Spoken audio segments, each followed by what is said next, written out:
Praise the Lord. सबको जय मसीह की। आप लोग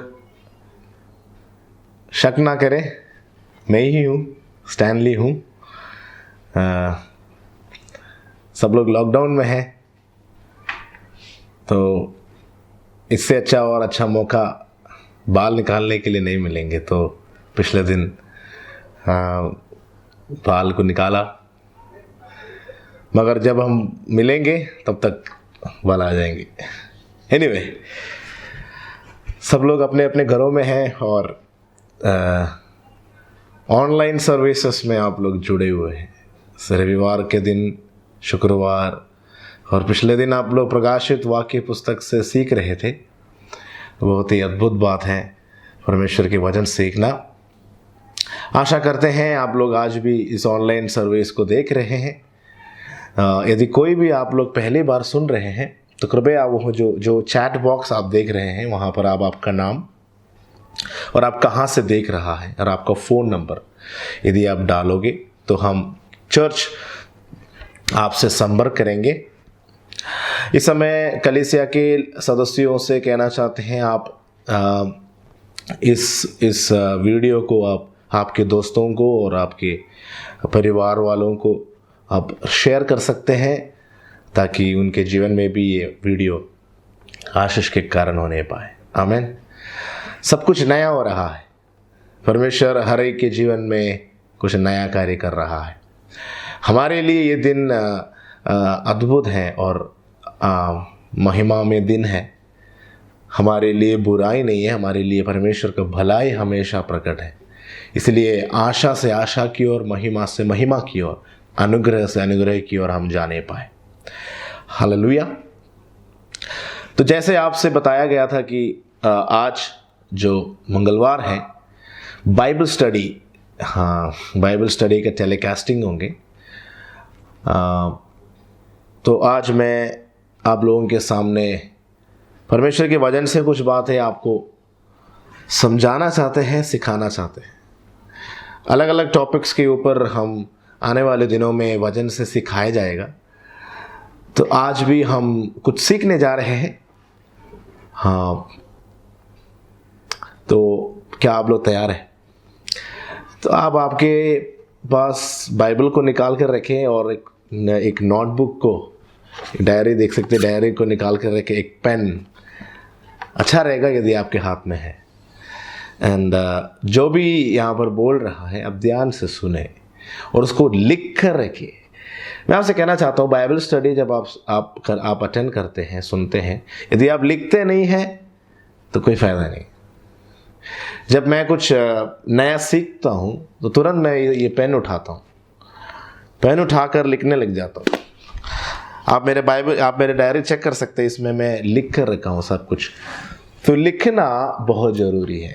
राइट, वो एक हैबिट बनाना हमारे लिए बहुत ही अनिवार्य है। जवान लोग, बच्चे, यदि आप सुन रहे हैं तो राइटिंग इज़ वेरी इंपॉर्टेंट। लिखना बहुत ज़रूरी है। कुछ भी हो, यदि आप एक नए बात किसी से सीख रहा है, take out the diary, take out the pen. तो आज सबसे बहुमूल्य परमेश्वर का वचन जब हम सीखते हैं, एक डायरी निकालना और एक पेन निकालना सबसे अनिवार्य है। आमीन। God bless you. Bible study यहाँ पर आज शुरू कर रहे हैं।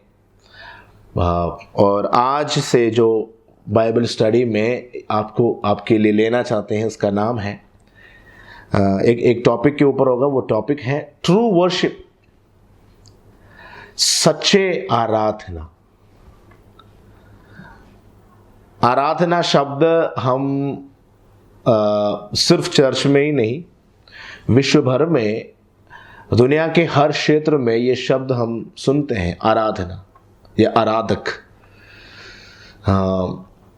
आज हम एक ऐसे दुनिया में जी रहा है जहां एक फिल्म स्टार या एक स्पोर्ट्स स्टार या एक डांस स्टार या फिर एक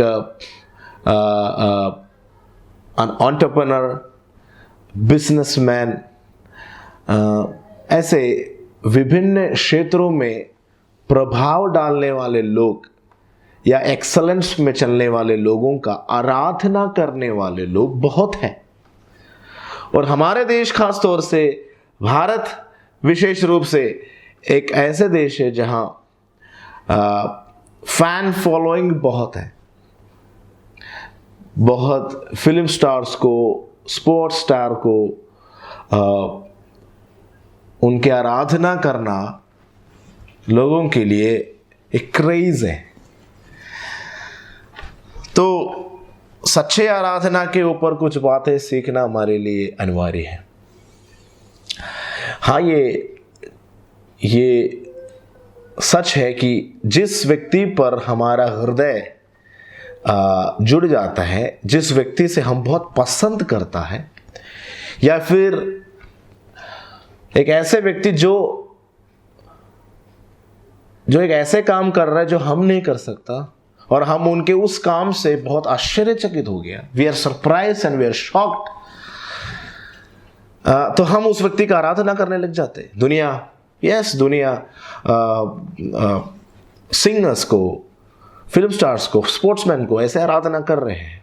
एनीवे, तो ट्रू वर्शिप शब्द, सच्चे आराधना शब्द हमेशा बाइबल से जुड़े रहना जरूरी है, क्योंकि बाइबल एक ऐसे परमेश्वर का परिचय हमें देता है जो आराधना का योग्य है। आमीन।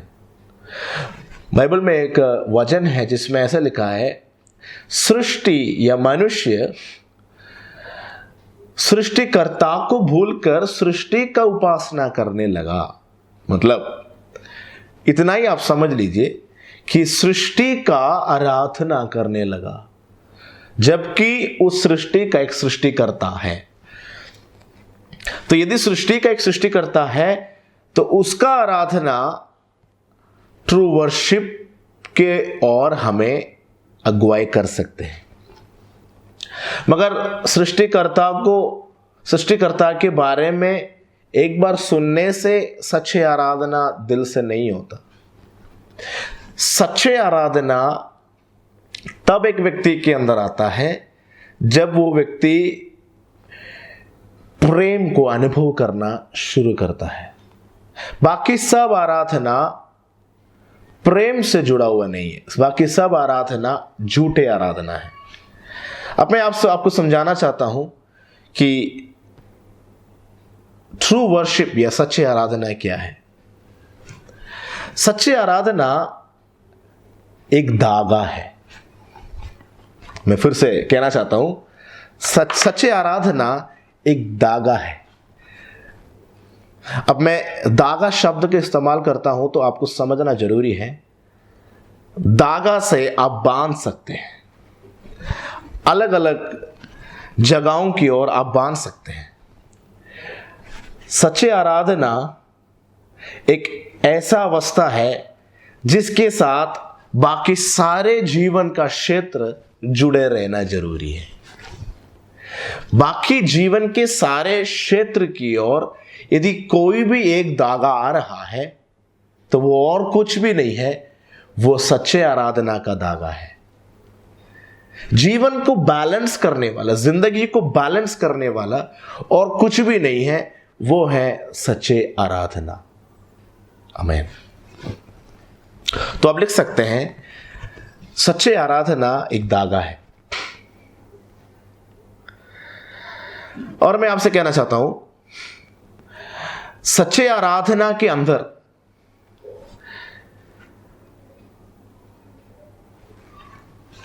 एक ऐसे सामग्री है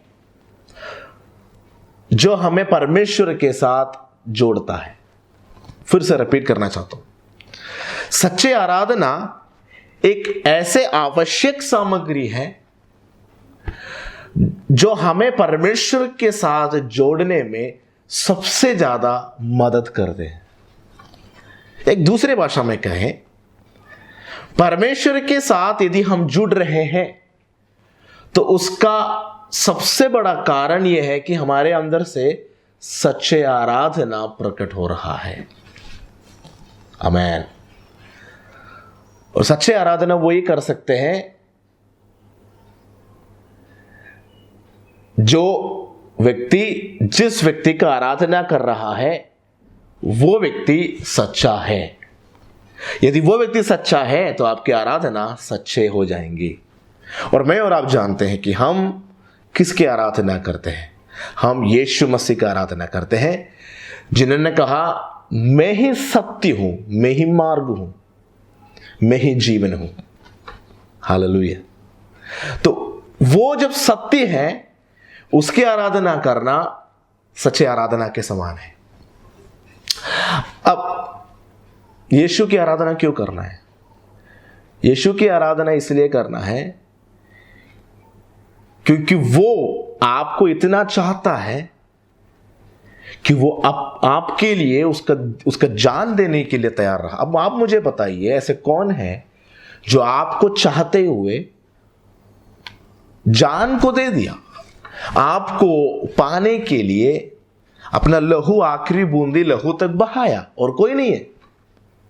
यदि आप पहली बार इस सेशन को देख रहा है तो मैं आपसे कहना चाहता हूं, ऐसे कोई नहीं है इस पृथ्वी में जो आपको पाने के लिए अपना लहू बहाया, अपना जान दिया, मरा, गाड़ा गया और फिर आपके लिए जी उठा। आमीन।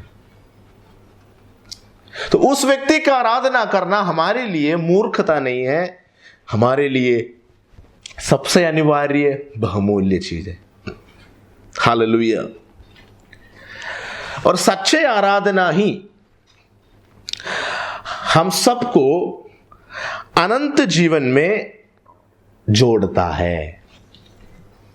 तो 3 बातें मैं आपसे इस ट्रू वर्शिप, सच्चे आराधना का पार्ट 1 में, उसके शुरुआत के पोर्शन में मैं आपसे 3 बातें बताना चाहता हूं। क्या है सच्चे आराधना? सच्चे आराधना एक धागा है जो जीवन के बाकी सारे क्षेत्र को जोड़कर रखता है। दूसरा, परमेश्वर के साथ रिश्ता आपको जब मिला है, उस रिश्ते को जारी रखने के लिए सबसे आवश्यक सामग्री, the essential ingredient to stay connected to God is true worship. सच आवश्यक सामग्री जो परमेश्वर के साथ आपको जोड़ कर रखता है वो और कुछ भी नहीं है, सच्ची आराधना है। हालेलुया। और ये सब जो हमारे तरफ से हो रहा है सच्ची आराधना, ये उनकी तरफ से पहले हमने अनुभव किया। क्या अनुभव किया? उसका ख्याल हमारे प्रति, उसका इच्छा हमारे प्रति, उसका प्रेम हमारे प्रति। कम ऑन, जब आप उस परमेश्वर को ढूंढ ही नहीं रहे थे, वो आपको ढूंढ के आया। आप जब उसको चाहते ही नहीं थे, वो आपको चाह कर आया। आप जब उसके बारे में बोल ही नहीं रहे थे, स्वर्ग में आपका चर्चा हुई और आपको ढूंढ के वो उतर आया। इसलिए मैं कहूंगा कि मैं उसकी आराधना करूंगा, क्योंकि ही ओनली डिजर्व्स ट्रू वर्शिप। वही है सच्चे आराधना का योग्य। आमीन। हालेलुया। पहला पॉइंट यह था कि सच्चे आराधना एक धागा है जो आपके जीवन के सारे क्षेत्र को जोड़कर रखता है। दूसरा, परमेश्वर के साथ जुड़े रहने के लिए सबसे आवश्यक सामग्री वो है सच्चे आराधना। तीसरा, यदि अनंत जीवन में हम सबको यदि एक चीज जोड़कर रखता है तो वो और कुछ भी नहीं है, वो है सच्ची आराधना। हालेलुया। आमीन। पॉइंट 2, हमने अभी पॉइंट 1 देखा, पॉइंट 2 भी आज के इस सेशन में हम देखेंगे। पॉइंट 2 में हमें एक चीज पढ़ना चाहते हैं। जो कुछ भी बुलाहट और अभिषेक आपके अंदर प्रभु बढ़ा रहे हैं, या फिर प्रभु ने डाला है जो प्रभु बढ़ा रहे हैं, वह आपके भीतर जो सच्चे आराधना है उससे अलग नहीं हो सकता। कितने लोगों को समझ में आए? आप कहते होंगे कि मेरे अंदर अभिषेक है, आप कहते होंगे कि मेरे अंदर एक सेवकाई है, आप कहते होंगे कि मैं परमेश्वर के द्वारा सामर्थ को पाया है, मैं बहुत मेहनत करता हूं प्रभु के लिए, किसी को भी मिले मैं सुसमाचार बोलता हूं, मैं लोगों को चंगा करता हूं, मैं दुष्ट आत्माओं को निकालता हूं, मेरे द्वारा आश्चर्यकरम कार्य होता है, और मुझे प्रचार करना अच्छे से आते हैं, मुझे गीत गाना अच्छे से आते हैं। हो सकता है ये सब खूबियां जो आपके अंदर प्रभु ने डाला है ये हर दिन बढ़ रहा है, मगर ये सारे बातें सच्चे आराधना से अलग नहीं है। ये सारे बातें सच्चे आराधना से दूर नहीं है, ये सब सच्चे आराधना के साथ जुड़ा हुआ है। आमीन। इसलिए छोटे बच्चे से लेकर बुजुर्ग व्यक्ति तक परमेश्वर से जितने भी लोग जुड़ जाते हैं उनके जीवन में यदि कुछ भी क्यों ना हो, एक चीज हमेशा होना जरूरी है, सच्चे आराधना, ट्रू वर्शिप। यदि उस व्यक्ति चंगा ना करे, यदि वो व्यक्ति दुष्ट आत्माओं को ना निकाले, यदि वो व्यक्ति बड़े बड़े प्रचार ना करे, यदि वो व्यक्ति अच्छे से गीत ना गाए, कोई बात नहीं, मगर उस व्यक्ति के अंदर से सच्चे आराधना यदि नहीं है उस परमेश्वर के प्रति, तो फिर उसका बाकी सारे काम व्यर्थ है। आमीन। क्योंकि सच्चे आराधना प्रेम से उत्पन्न होता है। और आप क्यों प्रेम कर रहे हैं? क्योंकि उसने आपसे प्रेम करना शुरू किया। तो यदि आप आराधना नहीं कर रहे हैं, यदि आप उस व्यक्ति का आराधना नहीं कर रहे हैं जो आपसे प्रेम किया, और बाकी कुछ भी क्यों ना करें, कोई फायदा नहीं है। मैं आपसे साफ साफ बताना चाहता हूं, कोई फायदा नहीं होगा। It will be void. तो यदि आप में से ऐसे कोई भी है जो कह रहा है मैं सच्चे आराधना नहीं कर पा रहा हूं, सच्ची आराधना करने का मतलब है कि बाकी सब भूल कर आप कुछ भी करते हो ना, आप सेवकाई भी करते हो, कुकिंग भी करते हो, सफाई भी करते हो, गाड़ी चला रहे हो, आपके अंदर से उस शांति का राजकुमार जो आपका प्रेमी है, वो जो परमेश्वर जो आपके लिए आया, जो आपको ढूंढ के आया, आपके लिए अपना जान दिया, वो परमेश्वर के प्रति आपके अंदर से प्रेम उमड़ नहीं रहा है। आपके लिए सबसे इंपॉर्टेंट वो नहीं है। अब मैं उसमें आ रहा हूं। सच्चे आराधना तब आपके अंदर से होता है जब आपके लिए सबसे इंपॉर्टेंट, आपके लिए सबसे महत्वपूर्ण और बहुमूल्य यीशु बन जाते हैं। आमीन। यदि मैं शुरुआत में ही ये स्टेटमेंट बोलता तो आपको समझ में नहीं आता, मैं जब इतना बोलकर आया और जब मैं अभी बोल रहा है कि आपके लिए सबसे मुख्य और अनिवार्य और बहुमूल्य और प्रेशियस बात यीशु है, तो आप सच्चे आराधना में हैं, आप उसका सच्चा आराधना कर रहे हैं। यदि आपके लिए हीलिंग सबसे इंपॉर्टेंट है, यदि आपके लिए चमत्कार सबसे इंपॉर्टेंट है, आपका ध्यान हमेशा चमत्कार में है, आपका ध्यान हमेशा चंगाई में है, आपका ध्यान हमेशा आश्चर्यकर बातों में है, आपका ध्यान हमेशा यीशु मसीह के लिए कहीं जाना, यात्रा करना, ये सब है, तो आप सच्चे आराधना नहीं कर रहे हैं। मैं ये नहीं कह रहा हूं कि ये सब गलत है, ये सब करना होना जरूरी है, ये सब आपके ऊपर सौंपा गया मिशन है, मगर mission is after you know your lover, your saviour. Mission तब शुरू होता है जब आप उस सच्चे परमेश्वर को जान लिए हैं, और जो भी व्यक्ति उस परमेश्वर को जान लिया है, उसके प्रेम को अनुभव किया है, उस व्यक्ति के अंदर उस व्यक्ति के लिए सबसे बहुमूल्य, सबसे अनिवार्य व्यक्ति यीशु बनता है। Amen. Jesus becomes the focus, Jesus becomes everything. जब यीशु आपका सब कुछ बन जाता है, आपको एक पिता का परिचय मिलता है।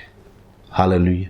क्योंकि जिस व्यक्ति के अंदर यीशु सब कुछ हो जाता है, उस व्यक्ति उस पिता की ओर अपने जिंदगी को मोड़ लेता है। That's an automatic result. वो एक स्पॉन्टेनियसली होने वाला बात है।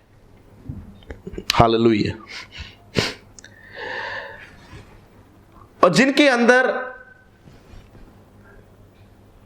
अंदर सच्ची आराधना है, जो सच्ची आराधना करते हैं, उनको उनके कामों को देखने से, उनके रीतियों को देखने से पता चल जाता है। अब हम किसी और की ओर ध्यान न लगाएं, आप अपने ऊपर ध्यान लगाएं। मैं कुछ बातों को यहां पर, कुछ शब्दों को आपके सामने रखूंगा। आप लिखना चाहते तो लिख सकते। प्रत्यक्ष, उत्कट, चलते रहने वाला, निरंतर संबंध रखने वाला एक संगति। प्रत्यक्ष, उत्कट, चलते रहने वाला, कहने का मतलब है एवरी टाइम हैपनिंग, और निरंतर संबंध रखने वाला। कुछ शब्दों को आप ध्यान दिए होंगे। प्रत्यक्ष, उत्कट, चलते रहने वाला, निरंतर संबंध रखने वाला। यदि इन शब्दों को आप और आपके परमेश्वर के रिश्ते के साथ आप देख रहा है, तो समझ लीजिए आप एक ट्रू वर्शिपर है, आप एक सच्चे आराधक हैं। आमीन। हालेलुया। प्रत्यक्ष, उत्कट, चलते रहने वाला, निरंतर संबंध रखने वाला। कहने का मतलब है जिंदगी का परिस्थिति क्यों ना, कैसे भी क्यों ना हो सकता है घर में पैसे नहीं है, हो सकता है जेब में पैसे नहीं है, काम नहीं है, अभी बच्चों का पढ़ाई नहीं चल रहा है, हो सकता है बिजनेस पहले जैसे नहीं चल रहा है, हो सकता है इंटरव्यू में बार बार गया, जॉब नहीं मिल रहे, हो सकता है बहुत सारे बातों से परेशान है, फिर भी चारों तरफ बहुत सारे बातें हैं, मगर फिर भी यदि आपके अंदर से प्रत्यक्ष, उत्कट, चलते रहने वाला, निरंतर संबंध रखने वाला एक रिश्ता जारी है, तो समझ लीजिए आप एक ट्रू वर्शिपर है। हालेलुया। इसलिए पौलुस ने रोमियो की पत्री उसका 8 अध्याय उसका 38 और 39 वचन में लिखा है। आप ये बाइबल वर्स लिख सकते हैं। रोमियो की पत्री 8 अध्याय 38 और 39, रोमन्स 8 वर्सेस 38 एंड 39। मैं आपके लिए पढ़ूंगा। आप बाइबल आपके पास है तो आप बाइबल खोल सकते हैं। रोमी 8 का 38 और 39। क्योंकि मैं निश्चय जानता हूं, ध्यान से सुनिए, क्योंकि मैं निश्चय जानता हूं कि ना मृत्यु, ना जीवन, ना स्वर्गदूत, ना प्रधानताएं, न वर्तमान, न भविष्य, न सामर्थ, न ऊंचाई, न गहराई और ना कोई और सृष्टि हमें परमेश्वर के प्रेम से जो हमारे प्रभु मसीह यीशु में है अलग कर सकेगी। हालेलुया। देखिए कितने सारे लिस्ट, एक बड़ा लिस्ट पौलुस यहां पर बता रहे हैं। फिर से उस लिस्ट को आपके सामने प्रकट करना चाहते हैं। क्योंकि मैं निश्चय जानता हूं कि न मृत्यु, 1, न मृत्यु, न जीवन, नंबर 2, नंबर 3, न स्वर्गदूत, नंबर 4, न प्रधानताएं, नंबर 5, न वर्तमान, नंबर 6, न भविष्य, नंबर 7, न सामर्थ, नंबर 8, न ऊंचाई, नंबर 9, न गहराई, नंबर 10, और न कोई और सृष्टि हमें परमेश्वर के प्रेम से। 10 बातें यहां पर बता रहे हैं। इनमें से कोई भी बातें हमारे प्रभु मसीह यीशु में जो प्रेम है उससे हमें अलग नहीं कर सकता। आमीन। यह हमारा स्लोगन है। Romans 8, 38 and 39। रोमी 8 का 38 और 39 हमारा स्लोगन बनने पाए। इस बाइबल स्टडी का पहला दिन पार्ट 1 में, आज का इस क्लास में आपके हृदय में इस वचन को आप लिख लीजिए कि न मृत्यु,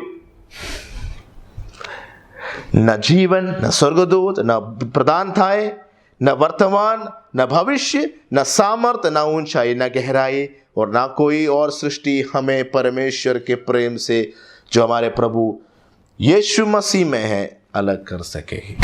हालेलुया। तो इन वचनों से आप समझ सकते हैं पौलुस एक सच्चे आराधक था। कुछ भी कभी भी पौलुस के लिए यीशु से ज्यादा नहीं था। पौलुस के जीवन में ऐसे बहुत सारे बातें आए, उन सारे बातों में पौलुस कभी उस सच्चे आराधना से पीछे नहीं हटा, क्योंकि सच्चे आराधना एक कर्तव्य नहीं है। सच्चे आराधना एक ऐसे नतीजा है उस व्यक्ति के अंदर से जिन्होंने अपने जिंदगी का सबसे बहुमूल्य और सबसे मुख्य बात यीशु को समझ रखा है। आमीन। उनके लिए और कोई भी बातें ज्यादा मायने नहीं रखता, उनके लिए सबसे अधिक यीशु है। आमीन। तो परमेश्वर के वचन के अनुसार सच्चे आराधक के लिए ऐसे एक भी परिस्थिति नहीं है जो उनको परमेश्वर के प्रेम से अलग कर सकते हैं। एक और पॉइंट बताकर, एक और पॉइंट है जो आज के लिए मैं आपके सामने रखना चाहता हूं। पॉइंट 3, अभी इस पहले 2 पॉइंट में हम देख रहे थे कि कौन है जो सच्चे आराधक हैं। पॉइंट 3 में हम ये देख रहा है कि सच्चे आराधना या फिर आराधना शब्द हमारे कलीसिया के वातावरण में भी, कलीसिया के लोगों के बीच में भी सबसे ज्यादा मिसअंडरस्टूड हुआ एक शब्द, सबसे ज्यादा गलत समझ रखा हुआ एक शब्द है। आराधना शब्द सुनते ही विश्वासियों के अंदर या परमेश्वर के लोगों के अंदर आने वाला कुछ चित्र है। वो चित्र में से एक है कॉपीइंग करना, नकल या अभिनय करना, और कुछ ऐसे आराधना का शैली हमने सीख लिया है कि वो हमारे एक आदत बन जाते हैं, गलत आदत बन जाते हैं।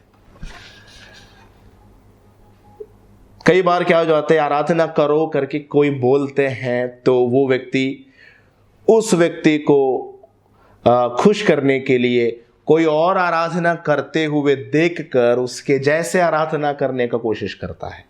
उसको बोलते हैं कॉपीइंग, नकल करना। कई बार ऐसे होते हैं कि लोग जानबूझकर नहीं है मगर अनजानों में एक आराधना का शैली को सीख लेता है और वो सीख दूसरों से सीखता है, जबकि वो सोच रखा है कि वो जो कर रहा है वो सही है, इसलिए मैं भी वैसे ही करता हूं। हमारे चर्च में भी ऐसे लोग हैं जो दूसरे लोग कैसे आराधना कर रहे हैं वैसे मैं भी आराधना करता हूं। उसका मतलब उन लोगों ने यीशु को पहचाना ही नहीं है अभी तक, उन लोगों ने अभी तक परमेश्वर को जाना नहीं है, अंदर से उस परमेश्वर को अनुभव नहीं किया है। उनके लिए ट्रू वर्शिप एक शब्द है बस, वो जिंदगी में बदल नहीं पाएगा। इसलिए सबसे मुख्य बात यह है कि आप उस परमेश्वर को जाने ताकि आप सच्चे आराधना कर सकें। हालेलुया।